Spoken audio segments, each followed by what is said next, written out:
नमस्कार साथियों, मेरा नाम है आर के सिंह। संस्कृति पीसीएस यूट्यूब चैनल के UPPSC RO current affairs with question series में आप सभी का स्वागत है। इस सीरीज के अंतर्गत महत्वपूर्ण करंट अफेयर्स पर आधारित प्रश्नों की हम चर्चा करेंगे और उनसे जुड़े जो भी महत्वपूर्ण तथ्य हैं उन पर भी हम बात करेंगे। तो चलिए देख लेते हैं कौन से महत्वपूर्ण प्रश्न हैं जिनकी हम चर्चा करने वाले हैं। तो आज के एपिसोड का जो पहला प्रश्न है वो है एसडीजी इंडिया इंडेक्स 2023-24 में राज्यों की संयुक्त रैंकिंग में किसे शीर्ष स्थान प्राप्त हुआ है। 4 यहाँ पर विकल्प दिए गए हैं, केरल, उत्तराखंड, उत्तर प्रदेश, और ये कहा जा रहा है कि इसमें ए और बी यानी कि यहाँ पर केरल और यूके दोनों शामिल हैं। तो देखिए, अगर सही उत्तर की हम बात करेंगे तो यहाँ पर जो सही उत्तर होगा आपका कि केरल और उत्तराखंड दोनों यहाँ पर शामिल हैं, क्योंकि नीति आयोग ने जो एसडीजी इंडिया इंडेक्स 2023-24 रिलीज किया था, जारी किया था, उसमें उत्तराखंड के साथ ही जो केरल है ये मुख्य रूप से संयुक्त रूप से इसमें टॉप की इनकी पोजीशन थी, शीर्ष पर इन्होंने स्थान प्राप्त किया। तो इस आधार पर देखें तो जो सही उत्तर होगा वो डी हो जाएगा। अगला प्रश्न देखते हैं, केंद्र सरकार ने किस दिन को संविधान हत्या दिवस के रूप में क्या किया है, मनाने का निर्णय लिया है। ये बड़ा ही महत्वपूर्ण चर्चा में रहा था ये विषय, और इसी के बारे में ये प्रश्न पूछ रहा है कि संविधान हत्या दिवस मनाने का जो निर्णय है वो किस तिथि को लिया गया है। डेट्स यहाँ पर दिए गए हैं 20 जून, 25 जून, 20 जुलाई या फिर 25 जुलाई। सही उत्तर का आपको चुनाव करना है। तो बड़ा ही चर्चा में रहा था 25 जून। केंद्र सरकार जो वर्तमान की सरकार है इसने 25 जून को संविधान हत्या दिवस के रूप में मनाने का ऐलान किया, और इस दिन का जो उद्देश्य था, खास तौर पे देखें जो 1975 है, वर्ष 1975 में लगाया गया जो आपातकाल था, जो इमरजेंसी थी, कहीं न कहीं उसी के संदर्भ में उसके दुरुपयोग के खिलाफ लड़ने वाले जो लोग भी थे उनके सम्मान में ये जो डेट है इसे सेलिब्रेट करने का जो निर्णय है वो वर्तमान की जो सरकार है उसने निर्धारित किया था। तो सही उत्तर बी हो जाएगा। अगला प्रश्न देखते हैं, प्रश्न संख्या 3 क्या कह रहा है कि भारत सरकार ने किस दिन को हैदराबाद मुक्ति दिवस किस रूप में, तो हैदराबाद मुक्ति दिवस के रूप में मनाने का निर्णय लिया है। तो देखिए यहाँ पर 4 डेट्स दी गई हैं, इनमें से सही जो डेट्स है उसके बारे में आपको सही उत्तर देना है। जो डेट्स है कि आखिर हैदराबाद मुक्ति दिवस किस तिथि को मनाए जाने का निर्णय लिया गया है। 17 जून है, 12 मार्च है, या फिर 17 सितंबर है, या फिर 12 सितंबर है। तो देखिए इसका जो सही उत्तर होगा वो आपका हो जाएगा 17 सितंबर। 17 जो सितंबर है, क्योंकि केंद्र सरकार ने 17 सितंबर को हैदराबाद मुक्ति दिवस के रूप में मनाने की घोषणा की थी, और इसी दिन कहीं न कहीं वर्ष 1948, ये वर्ष बड़ा ही महत्वपूर्ण है क्योंकि इसी वर्ष में हैदराबाद जो रियासत है उसे भारतीय संघ में क्या किया गया था, उसका विलय कर लिया गया था, और ये जो क्षेत्र है कहीं न कहीं ऑपरेशन जो पोलो था उसी के तहत वहाँ के जो निजाम थे उनके शासन से मुक्त हुआ था। तो इसी कारण से 17 जो सितंबर है इसे हैदराबाद मुक्ति दिवस के रूप में मनाए जाने की घोषणा की गई है। अगला प्रश्न देखिए, प्रश्न संख्या 4 क्या कह रहा है कि निम्नलिखित में से सही कथन का चयन कीजिए। पहला स्टेटमेंट है कि हाल ही में वैश्विक इंडिया एआई शिखर सम्मेलन का आयोजन देश की राजधानी नई दिल्ली में किया गया। पहला स्टेटमेंट है। दूसरा स्टेटमेंट है इस शिखर सम्मेलन का जो आयोजन है ये विज्ञान और प्रौद्योगिकी मंत्रालय के द्वारा किया गया है। सही उत्तर का आपको चुनाव करना है कि दोनों में से कौन सा स्टेटमेंट सही है। फिर से एक बार देखते हैं। पहला जो स्टेटमेंट है कह रहा है कि हाल ही में वैश्विक इंडिया जो आर्टिफिशियल इंटेलिजेंस शिखर सम्मेलन है इसका जो आयोजन है ये नई दिल्ली में किया गया। तो ये बिल्कुल सही है, क्योंकि वैश्विक इंडिया जो एआई शिखर सम्मेलन है इसका जो आयोजन है वो कहाँ पर हुआ, तो देश की राजधानी नई दिल्ली के जो भारत मंडपम प्लेस है वहीं पर किया गया। दूसरा देखिए, इस शिखर सम्मेलन का जो आयोजन है ये विज्ञान और प्रौद्योगिकी मंत्रालय के द्वारा किया गया। तो देखिए इस स्टेटमेंट में देखें तो कहीं ना कहीं जो ये मिनिस्ट्री का नाम आ रहा है विज्ञान और प्रौद्योगिकी मंत्रालय, ये नहीं है, बल्कि यहाँ पर सही जो विकल्प होना चाहिए या जो सही यहाँ मिनिस्ट्री होनी चाहिए वो होनी चाहिए केंद्रीय इलेक्ट्रॉनिक और सूचना प्रौद्योगिकी मंत्रालय। ये आपको ध्यान देना है। यहाँ पर केंद्रीय इलेक्ट्रॉनिक एवं सूचना जो प्रौद्योगिकी मंत्रालय है,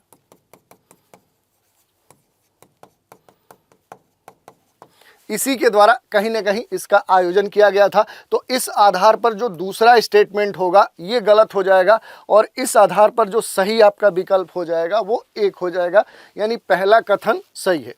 चलिए अगला प्रश्न देखते हैं। दूरसंचार अधिनियम 2023 को राष्ट्रपति की स्वीकृति कब मिली? दूरसंचार अधिनियम 2023, इसके बारे में ये पूछा जा रहा है कि प्रेसिडेंट के द्वारा जो अप्रूवल है वो किस तिथि को मिली।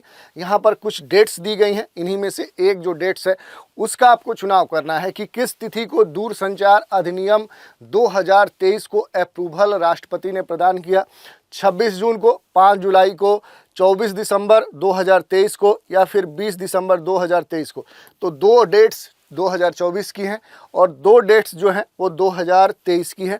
सही उत्तर का आपको चुनाव करना है। तो देखिए जो सही आपका उत्तर हो जाएगा वो हो जाएगा 24 दिसंबर 2023 इसका सही उत्तर है। इसी तिथि को राष्ट्रपति ने दूरसंचार जो अधिनियम है उसकी मंजूरी प्रदान कर दी और इस अधिनियम के जो विभिन्न प्रावधान हैं वो 26 जून 2024 को, जो इससे संबंधित जो प्रावधान है उनको 26 जून 2024 को और 5 जुलाई 2024 को क्या कर दिया गया है? पूरी तरह से लागू कर दिया गया है। तो जो दो डेट्स दी गई हैं ये भी आपके लिए महत्वपूर्ण है। चलिए अगला प्रश्न देखते हैं। प्रश्न संख्या 6, दूरसंचार अधिनियम 2023 के अंतर्गत भारत में प्रति व्यक्ति कितने सिम कार्ड की सीमा निर्धारित की गई है? दूरसंचार जो अधिनियम 2023 है इसके अंतर्गत भारत में प्रति व्यक्ति कितने सिम कार्ड वो रख सकता है, इसकी सीमा निर्धारित की गई है। यहाँ पर देखिए नंबर ऑफ सिम कार्ड रखे गए हैं 9, 10, 11, 12। तो कितने सिम कार्ड रखने की परमिशन यहाँ पर दी गई है वही आपसे पूछा जा रहा है। तो सही जो उत्तर हो जाएगा यहाँ पर 9 सिम कार्ड रखने की कहीं ना कहीं जो दूरसंचार अधिनियम 2023 है इसके तहत परमिशन दी गई है। भारत में कोई भी एक व्यक्ति अपने नाम पर अधिकतम कितने सिम रख सकता है?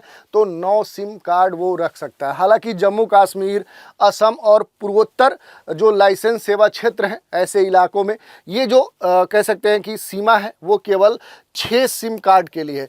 तो इसमें कौन कौन से क्षेत्र शामिल हैं? जैसे जम्मू एंड कश्मीर है, इसके अलावा अगर असम की बात करें तो असम है और कुछ जो पूर्वोत्तर के क्षेत्र हैं वहाँ पर जो वहाँ के जो इलाके हैं वहाँ पर जो ये नियम दिया गया है कि वहाँ 9 नहीं बल्कि केवल 6 सिम रखने की परमिशन दी गई है। अगला प्रश्न देखिए। प्रधानमंत्री ने नालंदा विश्वविद्यालय परिसर का जो उद्घाटन किया, नालंदा विश्वविद्यालय से संबंधित जो गलत कथन है उसका चयन करना है। तो यहाँ पर देखिए नालंदा जो यूनिवर्सिटी है उससे जुड़े हुए 4 स्टेटमेंट यहाँ पर अलग अलग विकल्पों के स्तर पे दिए गए हैं। इनमें से एक जो स्टेटमेंट है वो गलत है, उसी की आपको पहचान करना है। तो एक एक करके हम पढ़ते जाते हैं और उसका कहीं ना कहीं उसके सत्य या फिर असत्य होने का परीक्षण भी करेंगे। देखिए कुमारगुप्त प्रथम ने नालंदा बिहार जो था उसमें नालंदा जो बिहार है उसकी स्थापना की थी। तो ये स्टेटमेंट सही है। अलेक्जेंडर कनिंघम ने आधिकारिक रूप से पहली बार एक प्राचीन विश्वविद्यालय के रूप में इसकी पहचान की थी। तो ये भी स्टेटमेंट आपका सही है। तीसरा देखिए, वर्तमान में इस विश्वविद्यालय के जो कुलाध्यक्ष हैं वो राष्ट्रपति द्रौपदी मुर्मू हैं। तो ये भी सही है। इसका मतलब चौथा स्टेटमेंट गलत होगा, लेकिन एक बार इसे हम समझ लेते हैं। वर्तमान में इस विश्वविद्यालय के जो कुलाधिपति हैं वो देश के प्रधानमंत्री नरेंद्र मोदी हैं। तो ऐसा नहीं है। इस समय जो इस यूनिवर्सिटी के कुलाधिपति हैं वो प्रोफेसर अरविंद पनगड़िया है। तो ये जो यहाँ नाम दिया गया है अरविंद पनगड़िया, ये कौन है? ये आपके लिए एक क्वेश्चन है। तो इस आधार पर कहीं ना कहीं जो इसका सही विकल्प हो जाएगा वो क्या होगा? तो सही विकल्प होगा डी। ये जो कथन है कहीं ना कहीं गलत है। अगला प्रश्न देखिए। प्रश्न संख्या 8, स्मृति भवन भूकंप संग्रहालय को यूनेस्को द्वारा प्रतिष्ठित प्रिक्स वर्सेल्स अवार्ड के लिए शॉर्टलिस्ट किया गया है। निम्नलिखित में से किस राज्य में ये अवस्थित है? ये आपसे पूछा जा रहा है। यहाँ पर कुछ राज्य दिए गए हैं। उत्तर प्रदेश में है, उत्तराखंड में है, बिहार में है, गुजरात में है। तो जो सही उत्तर होगा वो गुजरात राज्य होगा। अगर हम बात करें तो जो स्मृति भवन भूकंप संग्रहालय है, इसको यूनेस्को के द्वारा कहीं ना कहीं प्रतिष्ठित प्रिक्स वर्सेल अवार्ड्स के लिए शॉर्ट लिस्ट किया गया है। और ख़ास तौर पे देखें कि ये जो भवन है, इसकी अगर उपस्थिति की बात करें तो ये गुजरात में कहाँ आपको देखने को मिलेगा, भुज जो जिला है वहीं पर ये स्थित है। 2001 में देखें तो यहाँ पर बड़े स्तर पे क्या आए थे, भूकंप आए थे, अर्थक्वेक आए से, और उनसे बड़े स्तर पे जो लोग थे वो पीड़ित हुए थे, और उनके कहीं ना कहीं उन्हीं से संबंधित ये यहाँ पर भवन निर्मित किया गया है। और हाल ही में इसे इस अवार्ड के लिए शॉर्ट लिस्ट किया गया है। तो किस अवार्ड के लिए, तो प्रिक्स वर्सेल्स अवार्ड्स के लिए इस स्मृति जो भवन भूकंप संग्रहालय गुजरात का है, इसे शॉर्ट लिस्ट किया गया है। और यहाँ पर जो सही उत्तर होगा कि ये कहाँ पर है, ये गुजरात में है, गुजरात के भुज शहर में है। ठीक है, अगला प्रश्न देखते हैं, प्रश्न संख्या 9 क्या कह रहा है, निम्नलिखित में से सही कथन का चयन कीजिए। 2 स्टेटमेंट दिए गए हैं। पहला स्टेटमेंट है, ग्रेट निकोबार द्वीप की सोम्पेन जनजाति ने पहली बार आम चुनाव 2024 में वोटिंग की है, मतदान किया है, ये बात यहाँ पर पूछा जा रहा है। दूसरा जो स्टेटमेंट है, इस बार आम चुनाव 2024 में महिला मतदाताओं ने पुरुषों से ज़्यादा मतदान प्रतिशत का रिकॉर्ड किया है, ये रिकॉर्ड बनाया है। ये 2 स्टेटमेंट हैं, एक एक करके इनका हम परीक्षण करते हैं, ये सही है या फिर गलत है। पहला है, ग्रेट निकोबार द्वीप की जो सेम्पेन यहाँ पर जनजाति है, इसने पहली बार वोटिंग प्रक्रिया में भाग लिया है, तो ये बिल्कुल सही है। वहाँ के ये जो ट्राइब्स हैं, इन्होंने इस बार जो मतदान की प्रक्रिया है उसमें भाग लिया है, तो ये स्टेटमेंट सही हो गया। दूसरा जो स्टेटमेंट है, ये कहा जा रहा है कि इस बार आम चुनाव 2024 में महिला मतदाताओं ने पुरुषों से ज़्यादा मतदान प्रतिशत का रिकॉर्ड बनाया, तो ये गलत है, क्योंकि ऐसा नहीं है। इस बार भी पुरुष मतदाताओं का जो प्रतिशत था वो महिला जो मतदाता हैं उनके प्रतिशत से अधिक था, तो इस आधार पर ये स्टेटमेंट गलत हो जाएगा, पहला सही हो जाएगा। तो इसका जो सही उत्तर होगा वो ए होगा, केवल ए। चलिए आज के एपिसोड का अंतिम प्रश्न देखते हैं, यह है, निम्नलिखित में से सही कथन का चयन कीजिए। पहला स्टेटमेंट है कि हाल ही में संयुक्त राष्ट्र महासभा के द्वारा कृत्रिम बुद्धिमत्ता पर ऐतिहासिक प्रस्ताव को अंगीकृत किया गया।